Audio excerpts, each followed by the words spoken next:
jewe sinovuga ko nabaye muri foyer cane umwanya munini, mugabo umwanya nahabaye, umwanya muto nahabaye, nibaza ko hariho akabuto kagiye katewe muri jewe, mugabo ca ndaza ino muri iki gihugu, aho nashoboye kugira ibakwe niko novuga ryo kuja muri retraite padiri Amando n'abafoyer baje kugirira ngaha. Amajambo jewe novuga yanyubatse kandi n'ubu nkigenderako, nkigerageza kuraba yuko nobamwo uko umukama ariko arandongora, ni n'amajambo novuga amajambo abiri, ni nk'amajambo atatu: urukundo, kuba disponible et l'obéissance. Yavuze ngo urakunda mudatoranije, mutaravye ico umuntu agusubiza, utaravye ico umuntu agushobora kugukorera kubera wakimukoreye, mugabo nugira urukundo uhagaze ko wahamagariwe gukunda.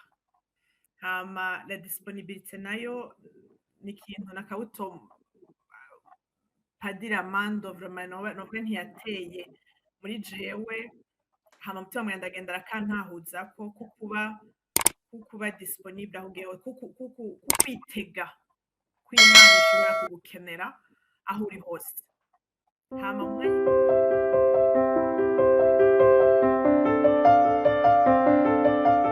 bakunzi ba Axia Vibes TV, iteka ryawe, iteka ryanje, iteka ryacu. Axia Vibes TV, ukwemera kuvyara ubuzima. Jewe ndi muri studio za Axia Vibes TV, ya Axia Vibes TV muri Suède, mu gisagara ca Uppsala. Uyu munsi ngira nganire n'abakunzi, abanywanyi, abagenzi ba Axia Vibes TV bari hirya no hino. Ico tugira tuganire ko tugira ce tukibamenyesha, ariko ubwa mbere reka mbanze ntumire abo bakunzi ba Axia Vibes TV babaramutse. Reka mpere kuri kure gatoyi mu gihugu ca Maroc, atwidondore yongere abaramutse. Ego murakoze cane, nitwa Justin Mugisha, ndi Umurundi, hanyuma muri aka kanya ndi mu gisagara ca Rabat, nk'uko Patiri yabivuze, mu gihugu ca Maroc, mu bikorwa vy'akazi. Ego ndi umukutsakibi wa Axia Vibes TV kandi ndi n'umukunzi wayo. Murakoze cane, murakoze cane. Abatumbereye ngaho Rabat mubabwire muti assalamu alaikum, amahoro ahorane nabo. Nibaza ko ari benshi bahana iyo ndamukanyo, nawe ucubabwira uti tugire Kristo. Reka tugende mu gisagara ca Anvers, naho twashoboye kuharonka umukunzi wa Axia Vibes TV tugira tuyage uno munsi. Ego murakoze kumpa ijambo Patiri. Jewe nitwa Janine Barambona, nkaba ndi umugenzi cyane wa Axia Vibes TV, ndayikunda cyane, ndayikurikirana cyane. Hanyuma nkaba mba ngaha mu gihugu c'Ububirigi, Anvers, ama ndi umwubatsi, mfise abana 4. Murakoze cyane abari ngaho Anvers, mu baturamukirize gose. Tubwira ingene baramukanya mu Kinyarwanda. Ugomba kuvuga mwaramutse ni huye morgen, ugomba kuvuga mwiriwe ni navons. Urandiye mama Janine, mugabo ntaco ubizi mba ndabizi. Reka tugaruke ngaha mu gihugu ca Suède ino muri Scandinavia twakire uwundi mukunzi wa Axia Vibes TV aturamutse abaramutse. Mwiriwe mwaramutse bivanye naho muri ko murakurikiranira iki kiganiro. Jewe nitwa Ines Jeanette Buzirukanyo, nkaba ndi mu gihugu ca Suède mu gisagara ca Uppsala. Murakoze cyane kudutumira muri iki kiganiro Padi. Murakoze nanje nkuko musanzwe mubimenyereye ndi Patiri Nyasa nkuru nziza, nkaba uyu munsi ndi muri studio nkuko nababwiye ya Axia Vibes TV mu gisagara ca Uppsala, naho hari hagatambuko hagati yaho Ines ari naho ndi muri studio. Rero uyu munsi nshaka ko tuganira ku bimaze iminsi bibaye muri Eklezia y'u Burundi, aho umutumwa w'umukama umusaserdoti Patiri Amando Kana yasinziriye mu Mana. Niko uyu munsi batubwiye yuko umuntu iyo yemera ntapfa arasinzira mu Mana, kandi nivyo yusomye ijambo ry'Imana na Yezu arakoresha iryo jambo, ntiyapfuye arasinziriye.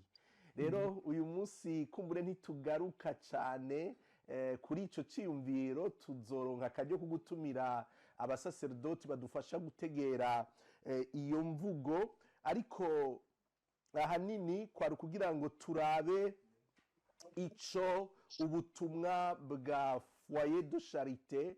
Iyo tuvuze Foyer de Charité ni Patiri Amando nabo bashigikirana muri ubwo butumwa, abasore n'inkumi bihaye Imana bari muri ico kigo ca Foyer de Charité. Turabe gatoyi ico ubwo butumwa buriko buragenda buravyara, nico tugira twibandeko cane, ariko ko ariho tukiva mu nkuka ya misa yo kumusezera.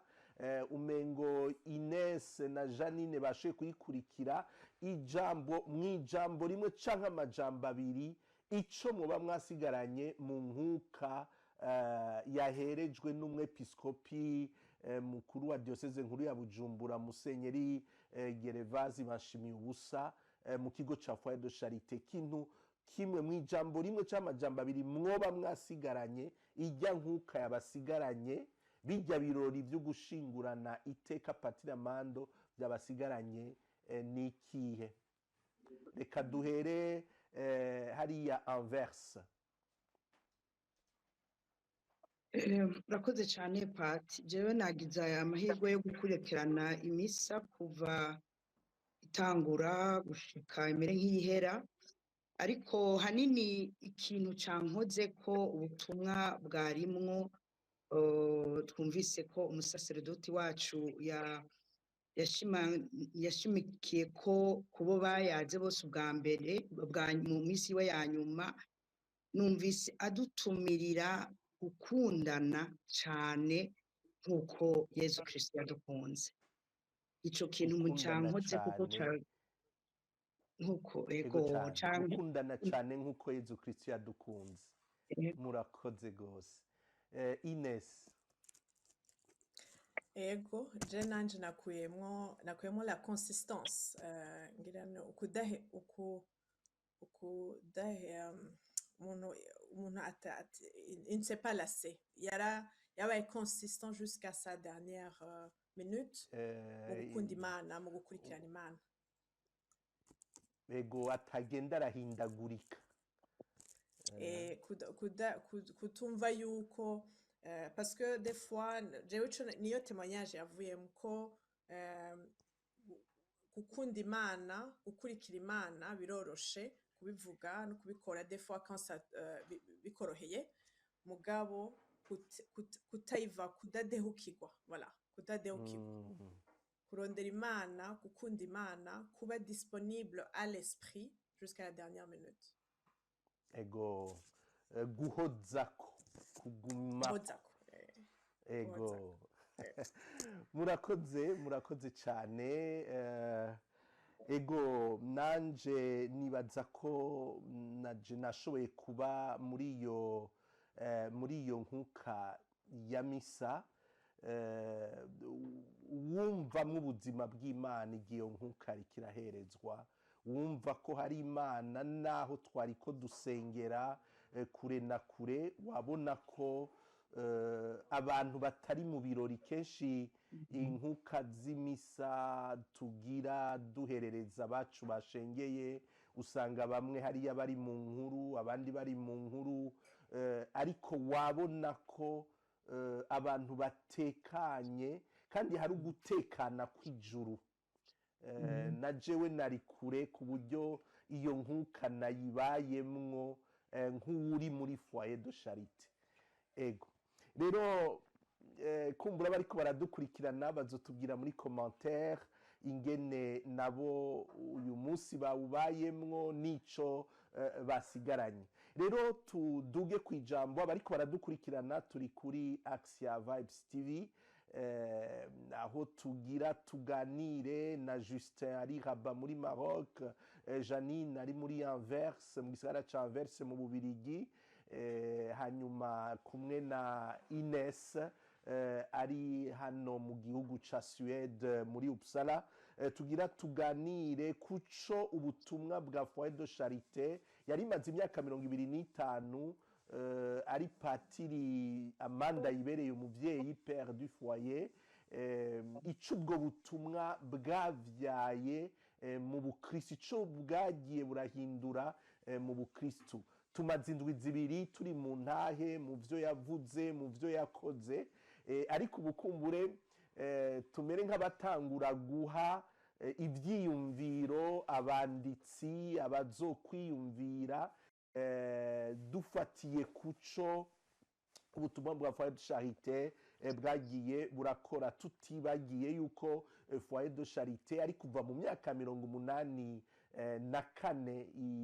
iri hajya mu gisagara ca Bujumbura igendera kura gahoro gahoro ico kandi tucumve yuko muri eklezia hari igihe tubona ahantu kumbure tukahitiranya n'umuntu twebwe tumenye ariko eklezia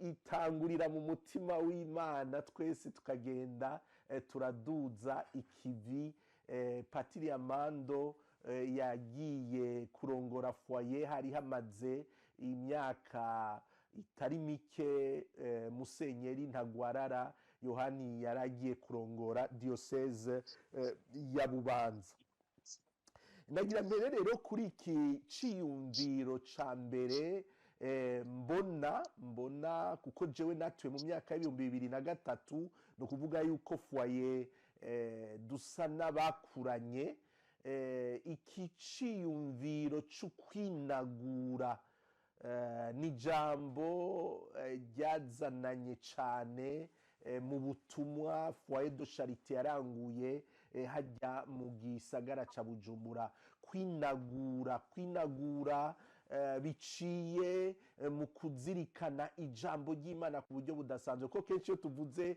kwinagura muri mutima mweranda hari igihe abantu baca bibaza ko ari mutima wo mu kirere aza mu bantu agakora ibikorwa akorotse ava mu ijuru ariko igikorwa cyo kwinagura muri mutima mweranda ni indwi zishika ku ndwi umuntu yamatahana umukate w'ijambo ry'Imana murumva ko harimwo uko gusubira kwakira ijambo ry'Imana ku buryo bushasha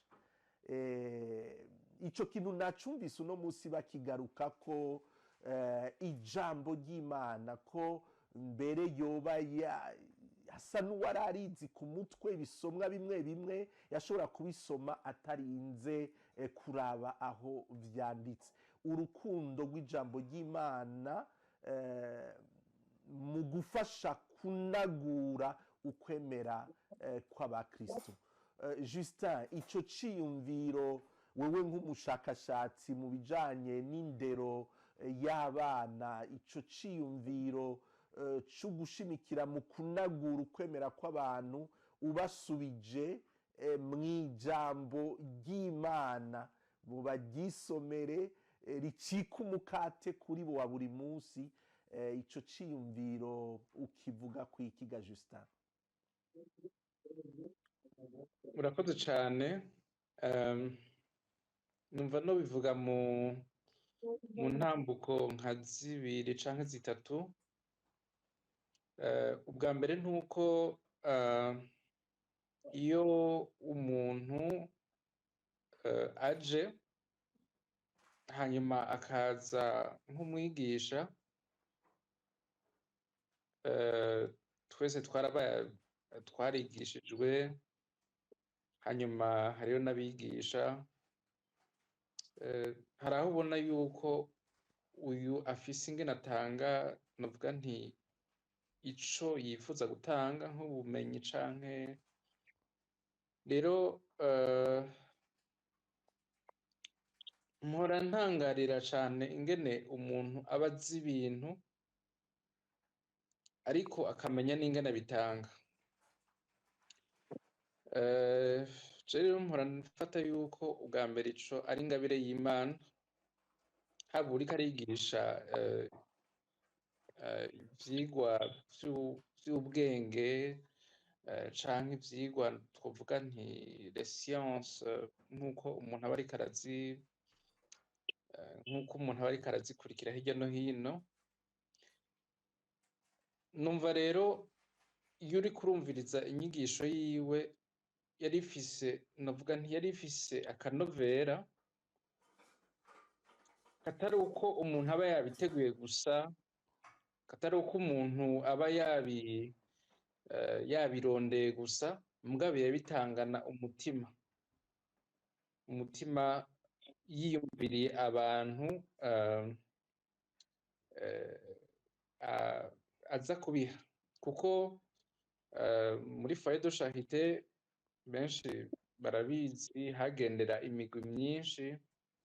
Hariho imigwi y'abubatse, hari imigwi y'abatakiri kumwe nabo bubakanye, hari imigwi y'ugwaruka, imisore n'inkumi bariko barareshanya, hariho n'umugwi w'abana les brebis. Rero muri abo bose yarafise inyigisho n'ingene yayitanga, kandi bose bagashikirwa. Rero ico nibaza ko ari ikintu co gushima, ariyo ntambwe ya mbere. Intambwe ya kabiri nico ciyumviro nyamukuru c'ingene yashoboye gufasha abantu kugaruka kw'isoko, nuvuga nti kw'isoko, kuzirikana ico Imana ibashakako, kuzirikana aho tuba dukwiye guhera, nuvuga nti kw'ijambo ry'Imana. Iryo jambo ry'Imana rikatubera imfungurwa.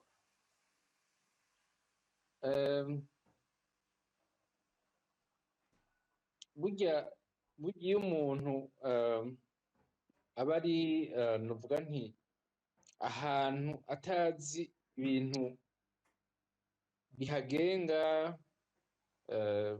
nk'ubuye iyo uri ahantu cane cane mu bihugu bisa n'ibiriko biratera imbere ariko n'ibindi, haba hariho ivyapa. Rero ivyo vyapa nivyo biheza bikakubarira biti aha uja ngaha, aha uja ngaha. Mbere hari naho usanga n'ivyo vyapa umuntu atazi kubisoma, kubera mugabo ugaca usanga akoresheje ubuhinga bwa none. Kera bakoresha amakarte, mugabo ubuye ama GPS aradufasha kugira ngo dushobore gutora inzira iyo tuja. Je numva umenga ni ikintu gihambaye cane, kuko wanashaka hariho novuga nti préjugé canke reka mvuge ikintu bahora bavuga ngo abakatolika ngo ntimusome ijambo ry'Imana, ngo ntimuzi ngo rero iyo ashoboye kudufasha kugira ngo dushobore kumva akanovera k'ijambo ry'Imana tukarigira novuga nti ingaburo ya misi yose ni ikintu gihambaye cane. Hanyuma ubwa gatatu aribwo bwa nyuma, jewe ku bwanje narafashe akanya ko kuzirikana ku buzima bwiwe mfatiye ku matemoignage. Ikintu conyene campimbaye n'ingene ubuzima bwiwe abantu bose hariho akantu avuga ati jewe nari ngaha hanyuma yaramfashije, Imana yaramuciye ko arankura ngaha nshikana ngaha. Rero numva umenga ni ikintu gihambaye cane kandi co kubandanya kitwigisha. Hari ijambo ry'Imana rivuga ati mu kanwa kanyu ntihagire ijambo ribi rihasohoka, ariko ntihavemwo amajambo aninahaza Imana. Hama hariho n'irindi rivuga riti n'abazobabona bazoninahaze so wanyu wo mw'ijuru. Umva rero ubuzima bwiwe bwabaye intahe kuri benshi, buba inyigisho, ariko kandi buba n'ishingiro rishobora gufasha umuntu uwo ari we wese twe tukiri ngaha ku rugendo, kugira ngo natwe tuzoshobore kubona novuga nti tuzoshobore kuronka ubwo buzima twese twifuza. Ego cane murakoze Justin kuri izo ntambwe zitatu. No musi bagumye bagaruka kuri ico gitigiri gatatu yakoresha mu kwigisha ingingo zitatu. None nawe ngira yarakagusigiye, urumva ko uduhaye ingingo zitatu z'iyo ngabirano y'uko uba ufise ubumenyi ugashobora kubutanga. Ni ingabire y'Imana. Hari abo usanga bafise ubumenyi ariko kubushikiriza abandi bikagora. Ubwo bumenyi naho nta handi yabukura nk'uko unabitwibukije atari mu isoko, mu ijambo ry'Imana. Ngira ari naryo ryatumye abantu benshi bamubonye bashobora kuva aha bagashika ku yindi ntambwe. Ivyo nta mwana w'umuntu yovyishoboza. Urakoze cane Justin. Turacari kuri ico ciyumviro c'ukwinagura. Nashatse ko twinjiramwo tugasesangura. Reka nitize ijambo ry'abandi bantu bakora ibiganiro mu bindi bisata. Kwinagura mfatiye ubwa mbere kuri iryo jambo ry'Imana, kuri abo binagura muri Mutima Mweranda, wasanga ikintu nyamukuru ari uko batinda bagategera ko umuntu adatungwa n'indya gusa, ariko atungwa n'ijambo rivuye mu kanwa k'Imana. Murazi ko kenshi abantu babivuga babitwenga babideha, ariko abantu bagiye baraca muri foyer canke bagiye barakira evangelisation zikozwe n'abatumwa bavuye muri foyer, ngira ico kintu bagiye baragitegera. Muri uko kwinagura bishingiye ku ijambo ry'Imana, twumvise ko wenye n'ubwiwe yatangura kurisoma akaryumviriza. Hariho icamwa c'uko kunagurwa muri Mutima Mweranda, ari biciye mw'ijambo Mutima yatwoheje, icamwa c'ukumviriza ijambo ry'Imana, ugaheza ugashobora kumviriza abantu, ukagira umuco ubahaye. Ubu butumwa twita bwa écoute, si ubutumwa bumaze igihe kinini, ni ubutumwa buzananye n'iri nagurwa ry'Ekleziya rica muri no migwi ya renouveau charismatique gushobora kumviriza ijambo ry'Imana rikaguha umuco ku buryo ushobora kwakira abantu bari mu buzima butandukanye n'ibibazo bitandukanye kugira ngo ubafashe gutegera icimana ibashaka ko n'inzira bufata mu buzima. Mama Janine, nibaza ko ico camwa woba warakimenye ni kenshi wagiye i Burundi ukarondera akanya ko kuja kubonana n'uyo musaserdoti gushobora kumvirizwa n'umusaserdoti ukumva yuko hari umuco hari ukuremurukwa n'ibindi vyamwa ico kintu hari ico kidusangiza ko kuri Action Vibes TV. Ego urakoze Pati. Jewe Patiri Amando nari nsanzwe ndamutsinja gusengerayo kuva ankiri Burundi ntaraza ino mu mahanga. Hanyuma rero hariho ikintu cigeze kuntangaza rwose gifatiye kuri ico cyo kumviriza. Yarigeze kuza mu butumwa ico gihe nibaza ko hari muri 2005 ihenze muri Hollande, yaraciye muri Hollande, sinzi ko yari yaje kuramukanya canke mugabo arifuza abakirisu aho abavukanye yashikiye ko ati nimutegure naho bo babiri canke batatu b'abakirisu bakatolika tuyage ijambo ry'Imana. Kwa kundi yama yumva ahaciye hose mwogenda muyaze ijambo ry'Imana kuko yumva ko hatabura ico risiga muri uwo bariyazi. Ico gihe twari mu bihuhusi bikomeye cane, bariko ni nk'intahe gatoyi bariko barirukana abarundi bamwe bamwe kubera impapuro zabo bazihagaritse kubera amasezerano bafitaniye Burundi n'Ubuholanda. Hanyuma tugenda turushe cane, twabuze ayo ducira nayo tumira, bariko baradutandukanya imiryango, nk'ubu ugasanga kugira ngo wewe genda abana basigare ngaha canke umugabo.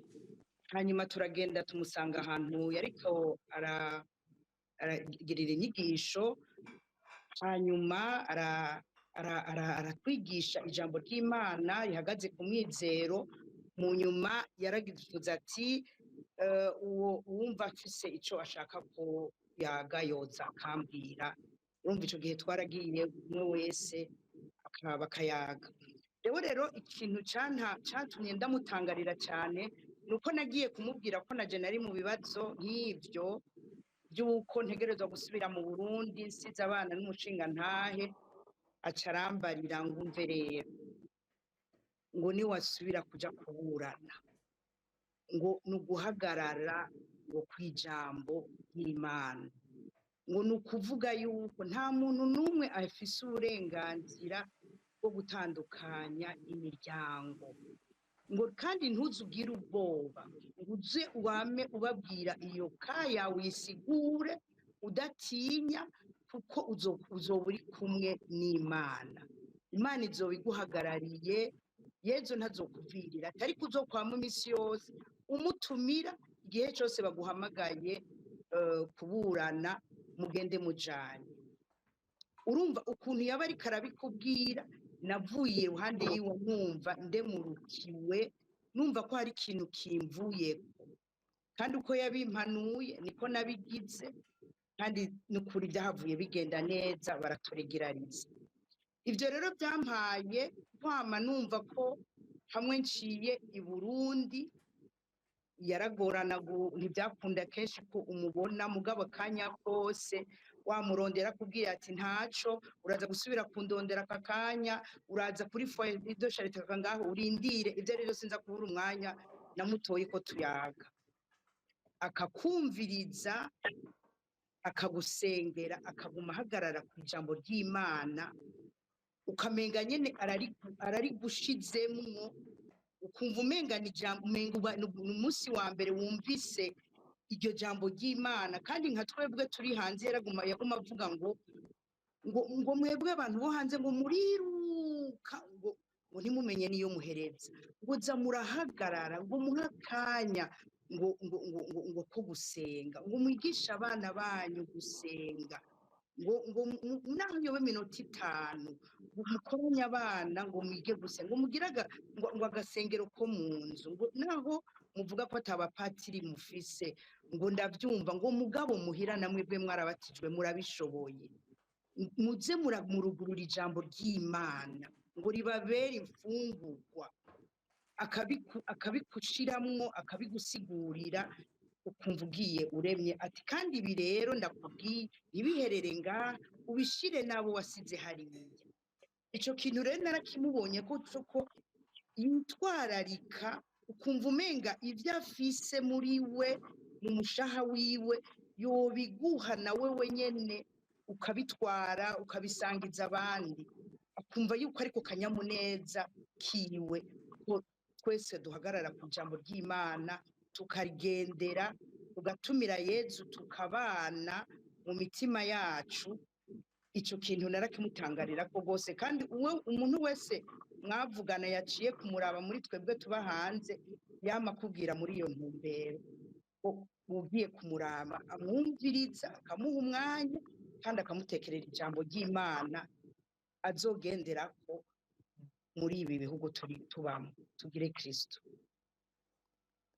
naganze Kristo bakunzi ba Axia Vibes TV ntimwibaze ko mwihenze umuhora niho muri by'ukuri tukaba turiko turayaga n'abatumire ariko abatumire basanzwe ari abana bo mu nzu ko bose ari abakunzi ba Axia Vibes TV yaba Mama Janine muri Anvers yaba Justin Mugisha mu gisagara ca Rabat turaramukije umuryango yasize i Burundi Isengwe Ornera na Mpano n'iyindi mpano Imana ibandanye ihezagira twaba turi kumwe na Ines hano mu gihugu ca Suède nanje ndiko ndaremesha kino kiganiro Patiri Ignace Nkuru Nziza aho turiko turayaga kuco ubutumwa bwa Foyer de Charité yari imaze imyaka 25 irongowe na Patiri Amando Kana yashengeye twashinguye ico vyaye biriko biravyara mu buzima bw'Eklezia mu buzima bwa bemera tukaba turi ku ciyumviro c'ukunagura c'ukwinagura muri mutima mweranda ariko caciye kiduzana kwijambo ry'Imana kuko hari abantu batazi ico kintu iyo bumvise kunagurwa muri mutima mweranda batamenya yuko uko kunagurwa gushingiye ubwa mbere ijambo mutima mweranda yavugiye mu bahanuzi mbere iryo jambo rigaheza rikigira umuntu muri jambo w'Imana nzima ego reka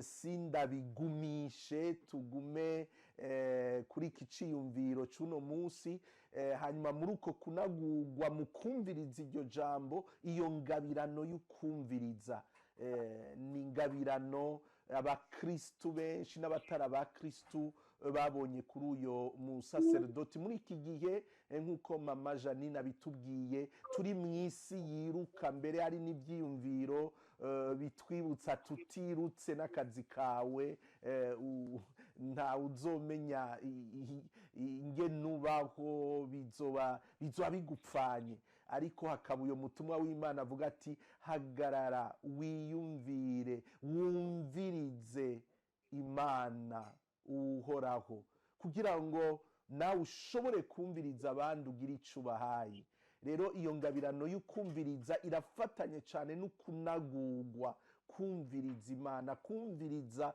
mutima w'Imana mw'ijambo ry'Imana ico ni ingeso nibaza iriko iravyara ubwoko bw'abana b'Imana bushasha muri ekleziya, ariko kubw'ininahazwa ry'Imana n'urukiza rw'abantu benshi.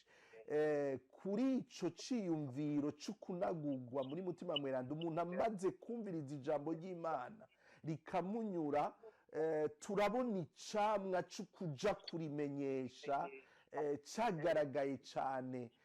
Ukabona abantu bahaguruka ata kindi kibajanye, bava i Bujumbura baja mu Ruyigi, abandi baja mu Rumonge, abandi baja i Buyengero, abandi baja i Karuzi, bakagenda batwaye umukate w'ijambo ry'Imana, batwaye inkuru nziza, bagiye kumenyesha inkuru nziza. Uko kunagura kwaravyaye ingabirano yo kuja kumenyesha inkuru nziza, ingabirano y'ukwirekurira mu minwe y'Imana, ukavuga uti jewe ndagiye, mu gifaransa ico twokwita disponibilité pour la mission. Justin, hari ico wavuze kijanye na les brebis de Jésus, novuga nti ni kimwe mu camwa c'uruko kwinagura, kubona akamaro kukureresha ijambo ry'Imana, igisabisho umwana kuva akiri mutoyi. Kumbure mu masengero manini manini hari igihe usanga tutavyitayeho cane. Wewe nk'umuhinga akurikiranira hagufi ico kibazo kijanye n'indero y'abana, mbega ukwinagura mu kwemera biraca mu kurera umwana akiri muto, ukamureresha ijambo ry'Imana, ukamureresha urukundo rw'ekleziya, ukamureresha amasakramentu. Hari ico bifasha mu ndero y'umukama, mu ndero y'umwana ingene akura? Yego cyane, urakoze kuri ico ciyumviro. Ni iciyumviro gihambaye cane muri kino gihe, novuga nti bitera vyiruka na vyone. Wanashaka iyo turiko turavuga ivyo kurera, hari aho dusanga hari ikibazo nyamukuru.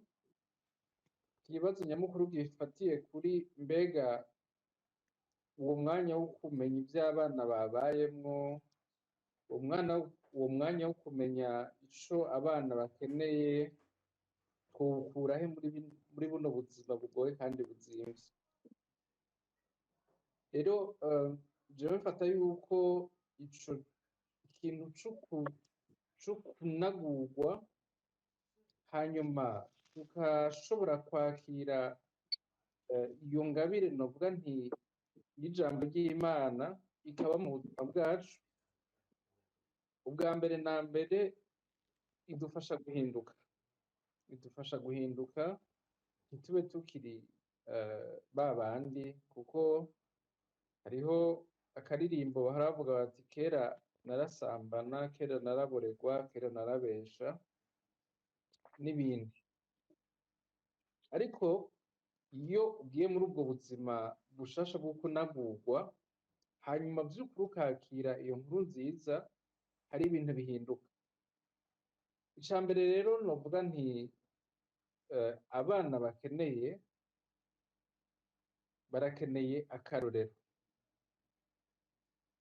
akarorero keza, akarorero berekwa n'abo bavyeyi, akarorero berekwa n'abo bantu bose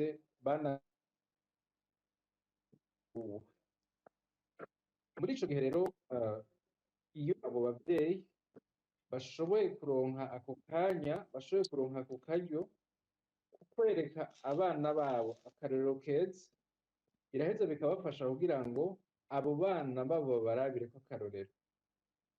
Reka mfatire ku tuntu dukeya kumbure abantu babona, mugabo ntibibaze yuko dushobora kugira ingaruka ku buzima bw'abana. Ica mbere ni uko abana, abavyeyi babo babagira utumana duto duto, babagira nibo citegererezo.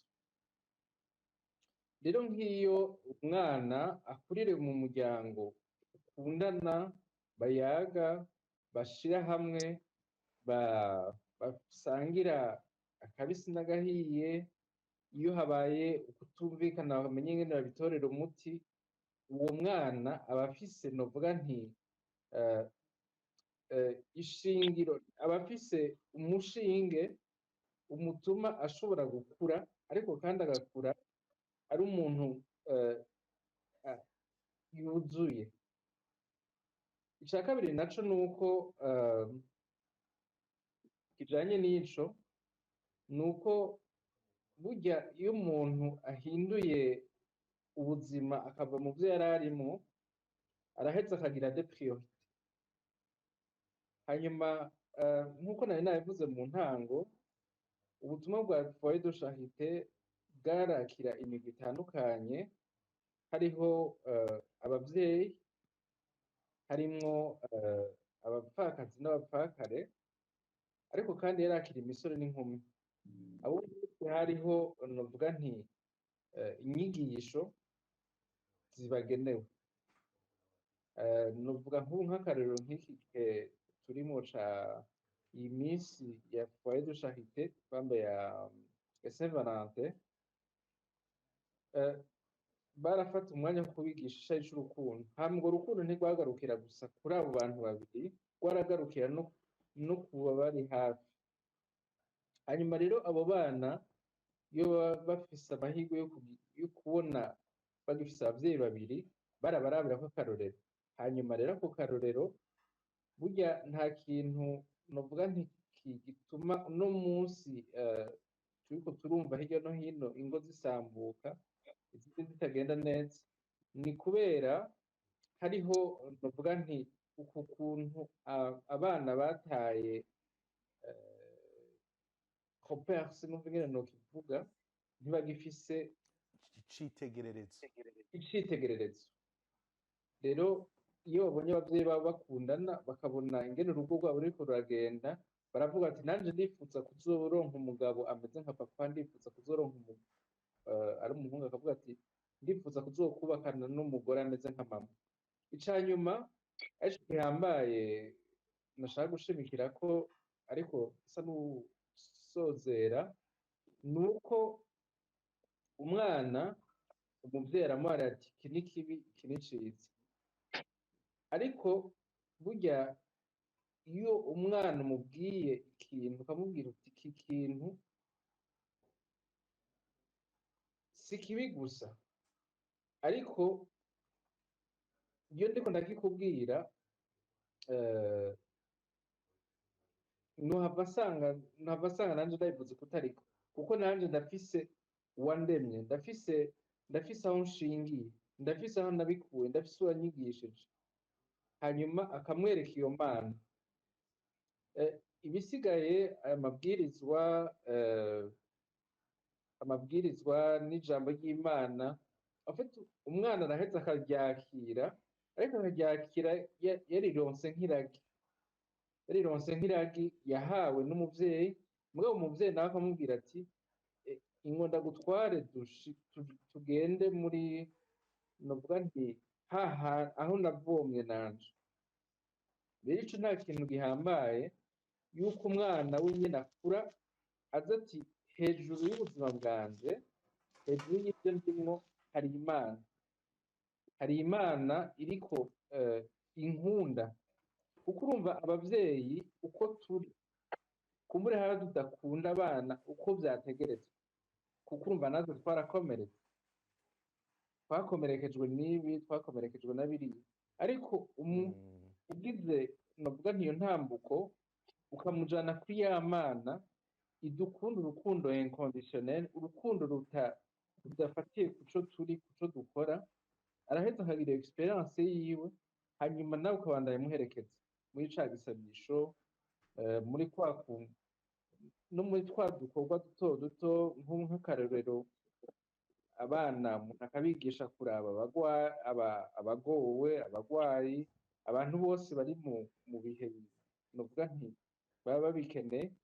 uwo mwana araheza akagahura n'Imana wenyene, mbese bigaheza bikanamufasha kugira ngo ashobore no kunywana nayo. Muri icyo gihe mbere n'umuvyeyi ntibiba bikenewe yuko abandanya yiruka inyuma y'umwana amubaza ngo wari hehe, kuko we uwo mwana aba yarahuye n'Imana, aba asigaye ko umuvyeyi agororeramwo. Ego rero twari kuri iki ciyumviro cyo kunagurwa ingene kivyara gukunda ijambo ry'Imana, kikavyara ingabirano y'ukumviriza, muri iyo ngabirano y'ukumviriza hakavamwo n'iyo ngabirano y'ukuronkera akanya abana, umuntu akabumviriza akabajana ku Mana. None Justin arakoze kutwibutsa ko uwanaguwe ikimuranga ari akarorero, si ukuvuga gusa iby'Imana ishaka, ni n'ukubibamwo. Umwana rero arakenera akarorero, arakenera kubona iciza wamubwiye. Mu biganiro Justin agenda aradushikiriza kuri Action Vibes TV, nibaza ko ico ciyumviro akigarukako cane, kandi nkibaza ko ari ciyumviro nkoramutima rwose. Ubu nuko turiko turakiraba muri iyi mpande y'ukunagurwa, aho ducika abantu b'ukuri, tukava mu bintu vyatwaka iteka, biriya ayadondaguye: kubesha, kuboregwa, gusambana, gusakuza, gukora ibintu bitajanye n'umuhamagaro w'umwana w'umuntu twaronse ari igihe twaremwa, ndetse n'igihe twavuka ubwa kabiri mw'ibatisimu. Mu buhinga bw'ivyuma banyeretse ko Ines yagarutse. Nagira ngaruke kuri ca cumiro nyene cyo kunagurwa gishingiye ku ijambo ry'Imana, umuntu akaryumviriza, aryumvirije rigaheza rikamuhagurutsa, rimwe rimwe atazi n'igituma ahagurutse, akava i Bujumbura, ukabona umugwi w'abagiye kumenyesha Imana mu Ruyigi, abagiye kumenyesha Imana mu Rumonge, abagiye kumenyesha Imana mu Karuzi, hama hariho des campagnes d'évangélisation. Iyo ngabirano iva mu kunagurwa bigutuma unywana n'iryo jambo wumvirije, ugasigara wumva utohagarara, utoruhuka, utajanye, utagemuye ijambo ry'Imana, utagiye kwevangeliza.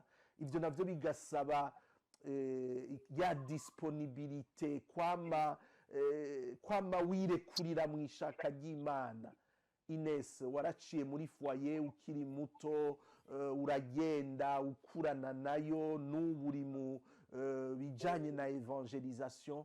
Ico ciyumviro wokidusangiza kwiki, wogisangiza kwiki abariko baradukurikirana kuri Action Vibes TV, twasangiye gukurikirana inkuka ya misa yo guherekeza Patiri Amando, bagumye batwibutsa ko yabaye umumenyesha inkuru nziza, ataragama, yararaje ishinga no kumenyesha Yezu.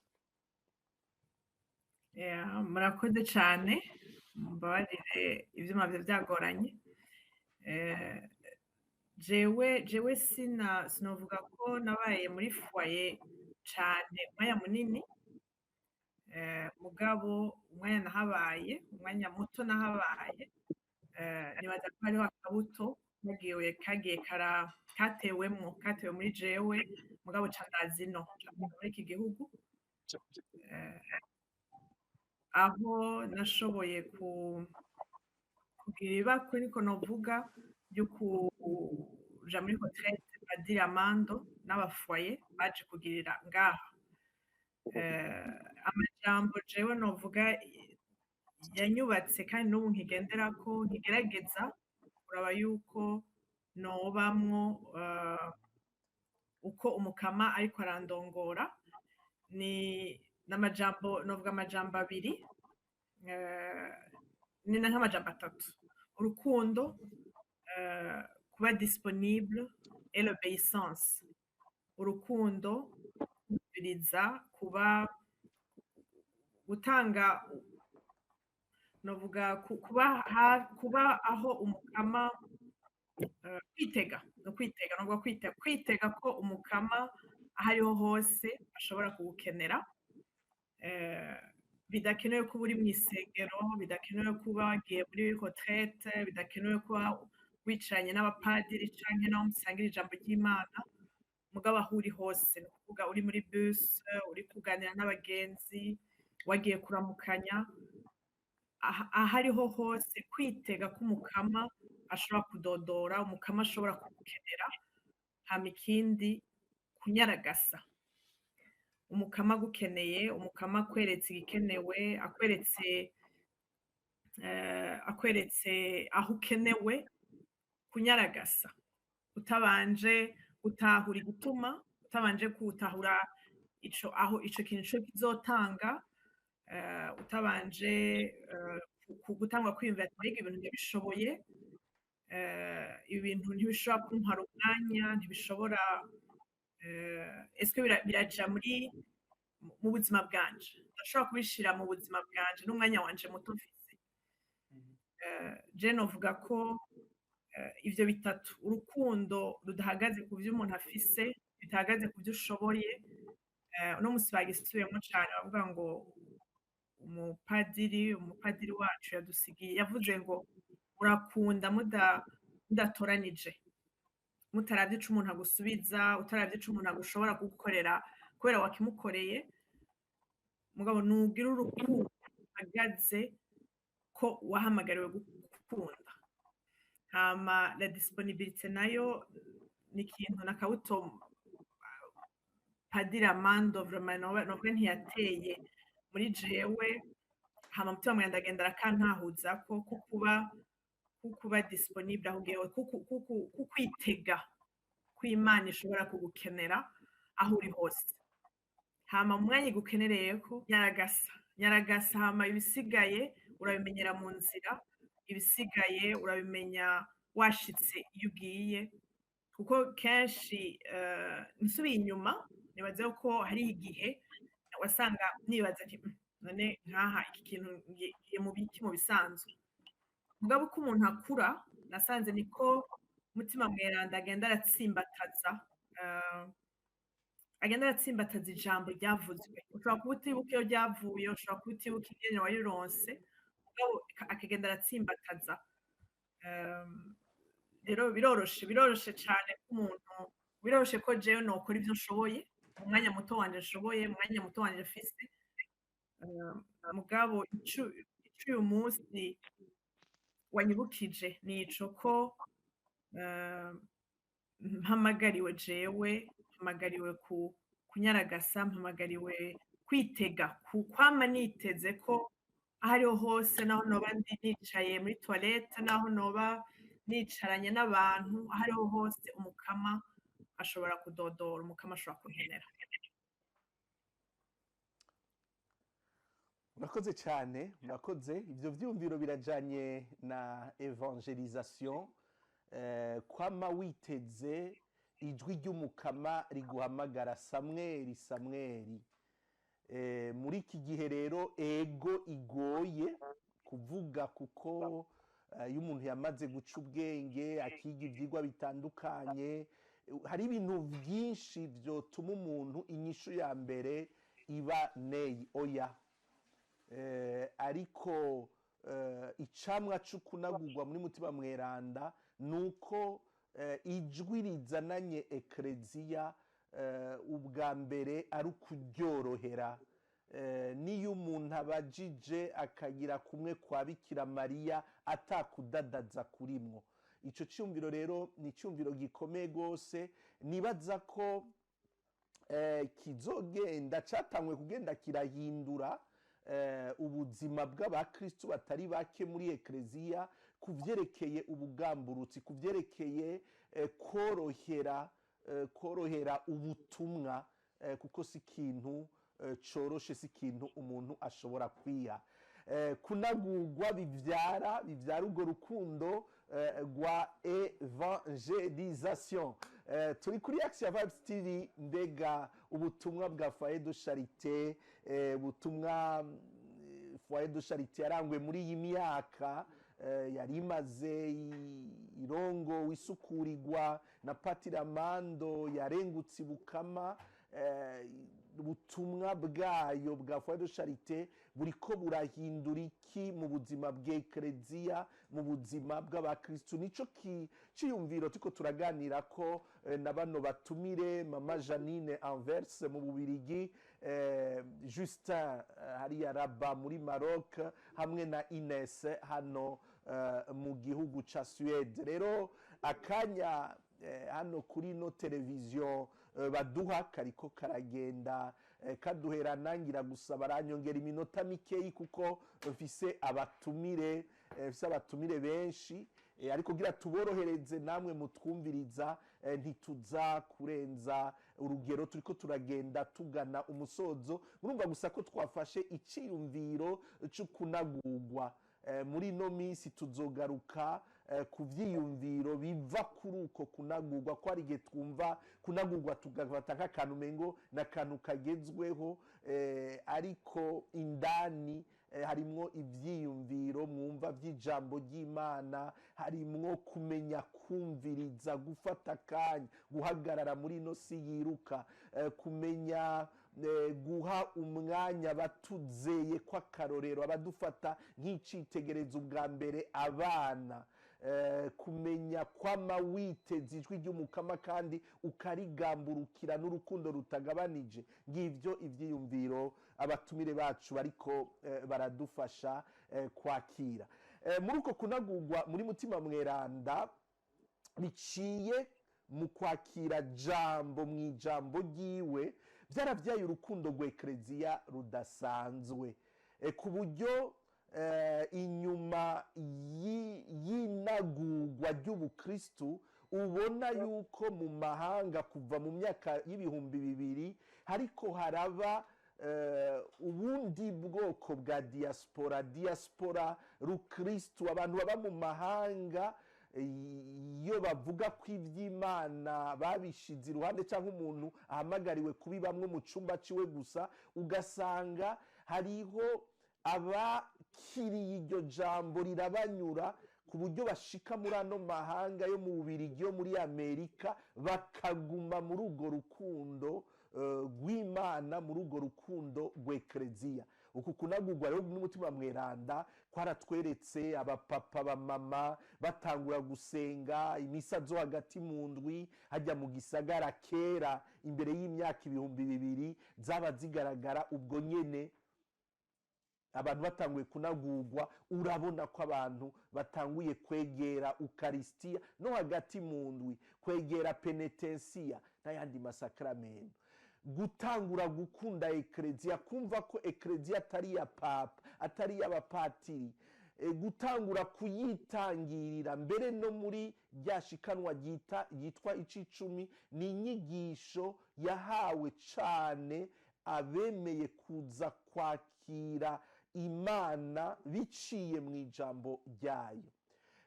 Mama Janine, uri mu bariko barisumbura imyaka nibaza yaba 30 mu rugo, noba nihenze? Oya nivyo.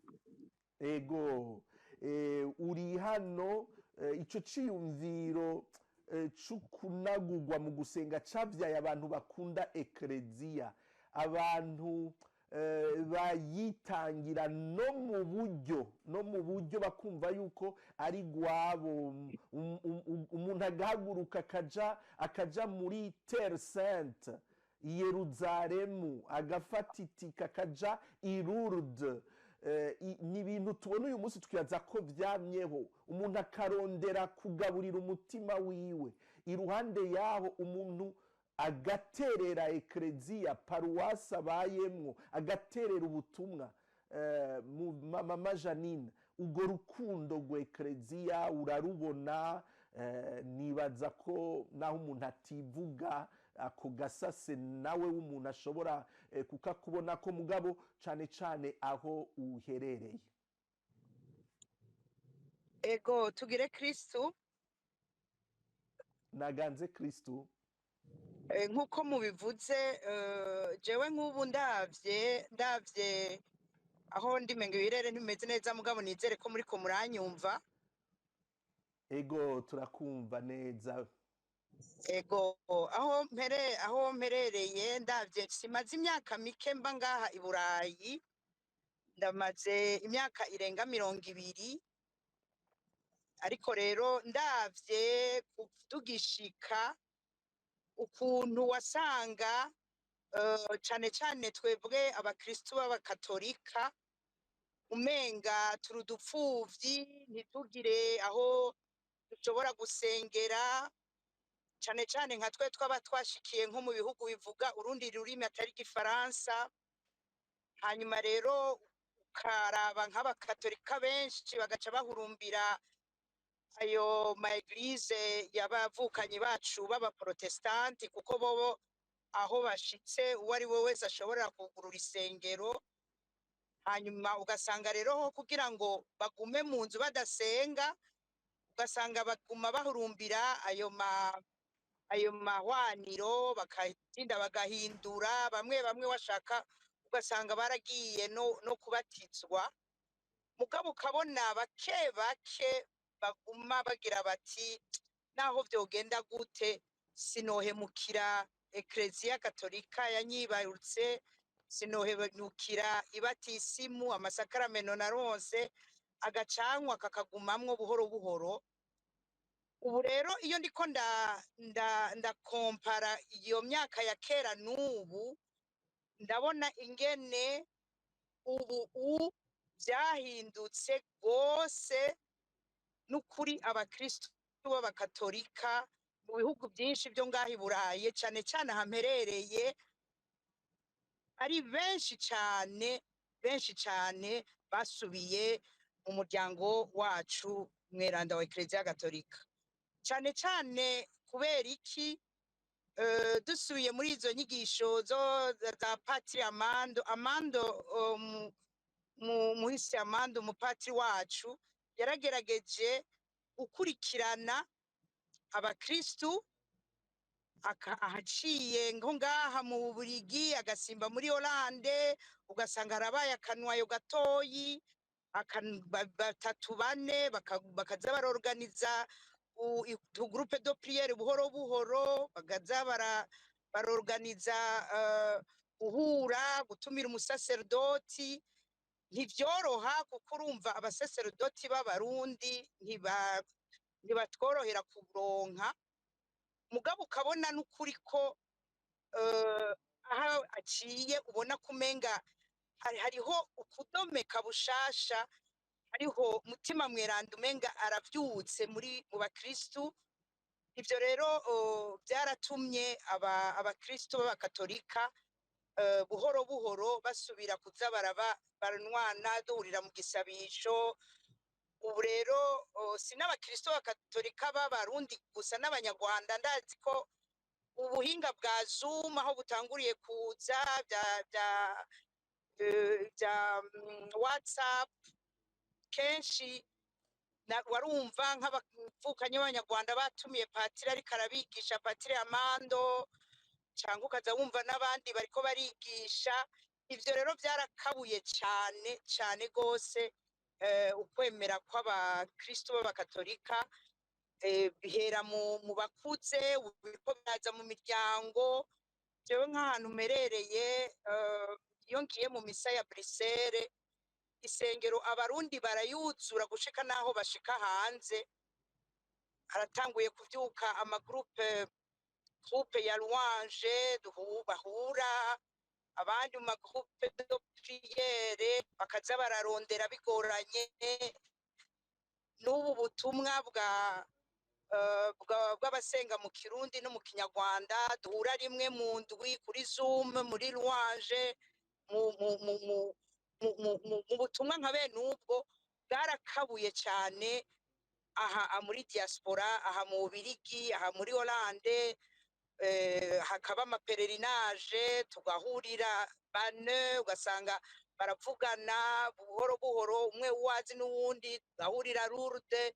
Nukuri jewe ndatangara gose, ndatangara ivyo Mukama ariko arakora, kuko mu myaka yahera nta byariho. Hariho urwaruka rw'abakatolika b'abajene baje muri ibi bintu. Burya Imana yama ikorera mu kintu cose. Aha abajene b'abarundi bariko baraza baca mu za Serbie baza kurondera aho agahengwe gusumba ahandi. Harazanye abana benshi, abajene benshi bakuriye mu maparuwase, bize bafise ukwemera, bagumye banagurwa. Ubu rero bariko banagura abandi, bariko barananugurana. Twebwe abavyeyi bazanye bishasha, agacanwa ka Mutima Mweranda.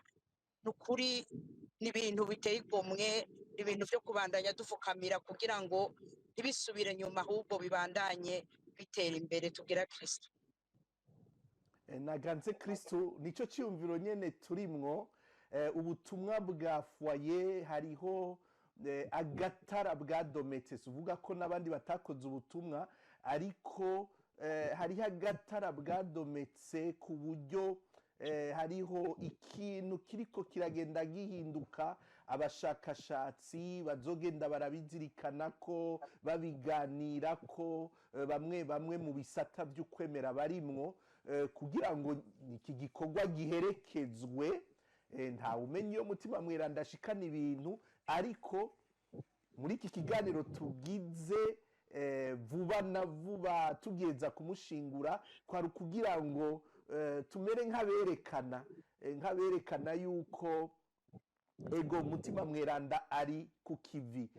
Imbere yuko ngana kundi mutumire Mama Janine, gatoyi wotubwira, kuko aba batumire bandi babiri bagarutse cyane yuko ikintu ubutumwa bwabyaye ari uko ico tuvuga n'akanwa duheza tukakibamwo mu buzima. Nivyo turumva ko umucano wa Mutima Mweranda uri kuradomekwa, ibikorwa bijanye no gusenga, manevene, gusenga kuri Zoom no ku bundi buryo ngurukana bumenyi, ingendo nyeranda hirya no hino, ivyo biraboneka. Twumvise ko Patiri Amando yagarutse cyane mu buzima, banagishimitse ko icamwa c'ukuzuriza abantu, rwa rukundo Ines yavuga, barugarutse ko kuri urwo ruhande yuko abantu bokuzura, abantu boba umwe, abantu bosubiza hamwe. Ko murabona ko tuva mu bihugu aho abantu batandukanye, mbere no mu mashengero no muri ekleziya, ugasanga ntikibuza ko abantu baririmbira hamwe, ariko bakaririmbira hamwe batandukanye, bakanasangirira hamwe ariko bagasangira hamwe batandukanye. Ari navyo byatumye igihe ayo mashetani y'ibintu by'amoko ashitse, wayobegwa, batijwe n'utabatijwe. Ariko kimwe mu vyamwa vy'ukunagurwa harimwo uko kuzura n'Imana, aho usigara wakira umuntu nk'umuvukanyi. Mbega hano muherereye i Buraya, murabona ko gacanwa ka reconciliation, kukuzura, kukuba vy'ukuri abavukanyi, murabona ko hari ico kariko karavyara. Kuko twavuga ko mu myaka y'aho hambere wasanga abantu bari mu migwi irabana nk'abansi kubera inyigisho z'isi.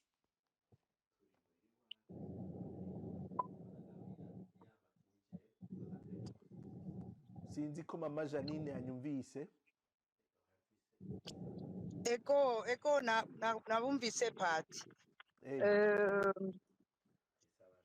Jewe ni ndavye kuri ico uvuga uti kuzuzanya, kwakirana, nk'uko ubutumwa bwa Patiri Amando Kana bagumye babugarukako. Nibaza yuko ndavye aho ngeza amaso, bidashemeye cyane nk'uko twobivuga. ariko hariho intambwe ntibikiri nka kera aho haba kwinubana biboneka.